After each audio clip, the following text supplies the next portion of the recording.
Of 2020, Jerez, the Grand Prix of Spain last week, and Q1 coming your way. Not very often we've been able to say down the years that Marc Bargro and Juan Mir. Yeah, you won't see that too often. 3 of the top 4. Well, promising race pace. What concerns you more about Aleix Espargaro is the fact that Aleix Espargaro will be doing pretty well to get out of this Q1 session. See, well, no prizes for guessing what they're talking about 3 times there, Alberto Puig. Right. You work on with it, yeah. So, can you tell us what's going on with Aleix? He's at the limit in corner 6 and corner 1 and corner 13. Thank you for your time and good luck.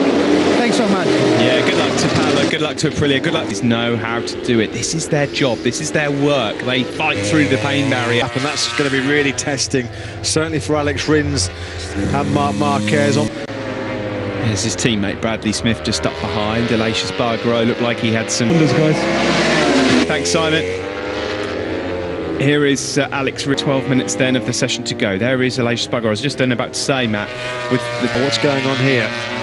He did an outlap, didn't complete it, straight back in a brace, a cast on the arm, which is perhaps having adjusted something in the suit. And Lecuona over the line, couple of falls as well for the Spanish rookie already this weekend. That's all about there for Marc Marquez. Here comes Franco Morbidelli then across the line, and that's a 38. Seems under Dovizioso, the pair of them having real good third sectors. Last week his pace was absolutely brilliant, but he qualified 17th. That was the big issue. Be that far back and expected to be coming through the fight for podiums. Crucially gets through this Q1. He'll be 5th for now. Miguel Oliveira goes fastest though. Great time, and Morbidelli's going to follow quickly. They're followed by Zarco, Aleix Espargaro, Crutchlow, Lecuona, Smith, Rabat, Dovi. Repsol Honda crew from Alex Marquez's side, they look on. Alex at the moment is down. That would be handy, but I doubt that will be easy. No, guys, it wasn't. Where he is at the moment on the grid. You're not going to win world championships from that, are you? I mean, it's like he's trying to push of the entire weekend is Jerome Poncharal. Yeah. Great shots of him, Bargaro. Sounds easy to say it, to go out there and deliver it in MotoGP when it's arguably him, really.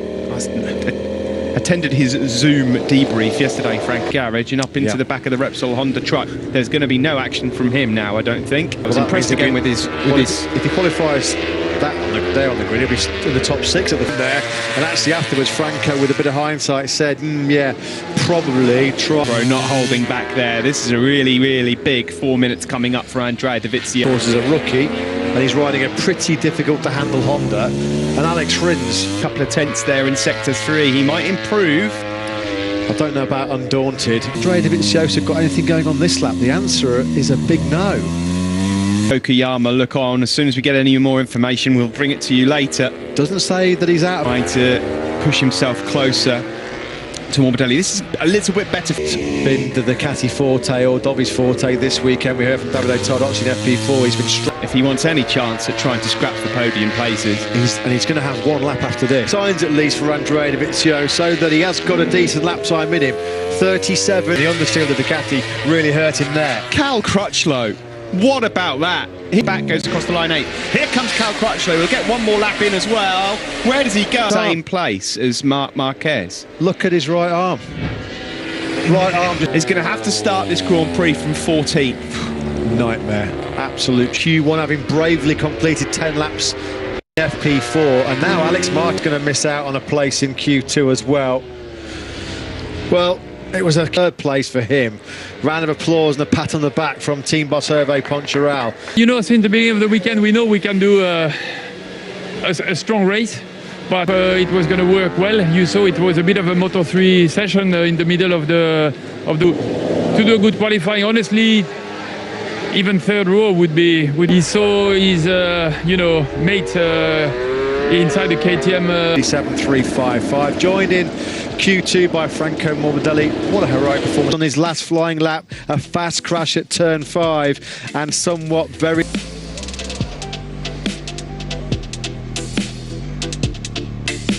To decide the grid for the Red Bull Grand Prix of Andalusia. 12 riders on the left.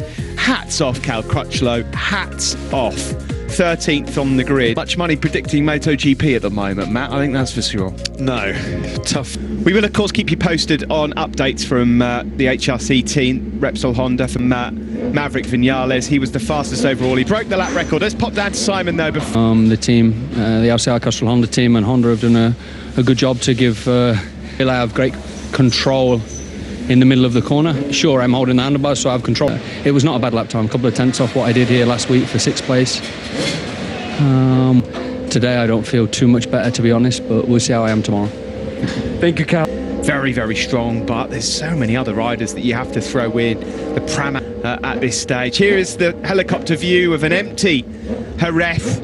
Down to make sure we had a World Championship, and they've done an outstanding job for the rest of the weekend. But the positive news is that at least Alex Marquez looks like he's going to... Comes Maverick Vinales then, second here on Sunday, second on the grid. It's been seriously hot in MotoGP so far today. Oh, we see somebody... State Grand Prix, Fabio Quartararo, and pole today would make him the first. Brilliant pace. What can he deliver? Brand new hard front, no surprise. Soft rear. Went through the roof. That caused him all kinds of problems. So if he can get... Moto2 records. It was in Moto3 in 2015. It's due. Puts him second for now. KTM have never had a dry race front row stack now. Cross the line for Vinales then, and he goes pole.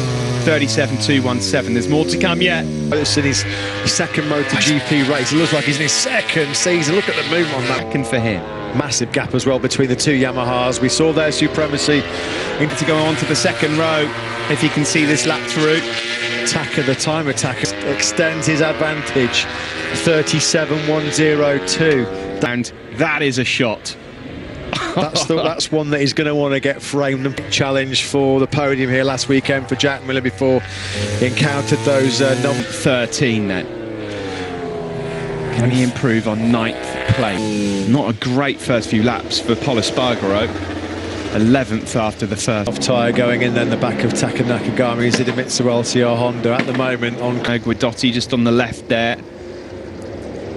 Fabio Quartararo just 3.1 seconds down in that first stint. Yeah, and they want to find some pace because a serious top 3 threat tomorrow. Thinking for a split second to flick him. They certainly won't be entertaining any of those thoughts right now. Used for the first time in a race last weekend here in the Spanish Grand Prix. He was... Franco Morbidelli also not too bad through Sector 1. He's on a personal best. What there, didn't he, Fabio Quartararo? I think he was just about on the right side of the curve. Yamaha will excel and use it's the edge grip of that Michelin rear tyre. It will do the same as well. 10th clear of Maverick Vinales. Good job.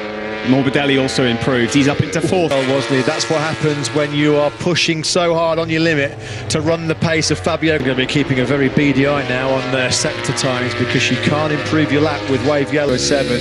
We're on board now with Taka Nakagami. What's he got going? This is close. Pole when the crash came out, and it just depends on whether he went through the yellow flag or not. He's on a flying lap. He's in 7th. Steve Rossi's putting up an almighty fight here for the into the final corner, to say the least. He's trying to get himself on that second row. A second successive pole here in Jerez. Vinales flying through the first 2, flying hard. Yamaha in qualifying trim, they're so good, aren't they, in time attack mode. Pol Espargaro has found out. They're celebrating, but it may well be premature because it did look like he thinks he's done it.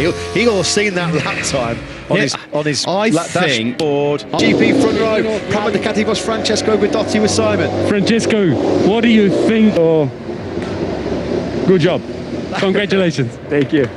Absolute garbage, rubbish. There's still plenty of life in that old warrior. 4th on the grid for the teammates next year. It's going to be really, really intriguing. Stay on board there. Lucio Cecchinello will not be able to say that I believe I've just had a message from the Repsol Honda team, and that's why it took me so long to find Miguel Oliveira's qualifying. So I kept looking for 44. Certainly a top 6. He just missed out last weekend. Is his first front row himself, but even so, yeah. Sorry, Maverick. There's no Simon in Park Ferme. Pecco, what a great job. Tell us about the lap. Today were very difficult because it's more hot than last week, and also the crack at pole position with the Caddy's whole shot device as well. Pole position, yeah. But you've got to be happy anyway. I'm happy anyway. I mean, the target was to make pro and be on the race. Congratulations. Thank you so much. Yeah, good job, Maverick. Rider to win in Premier Class history last weekend. And we're about to hear from Most important thing at the end. We had the pace, we had the good performance.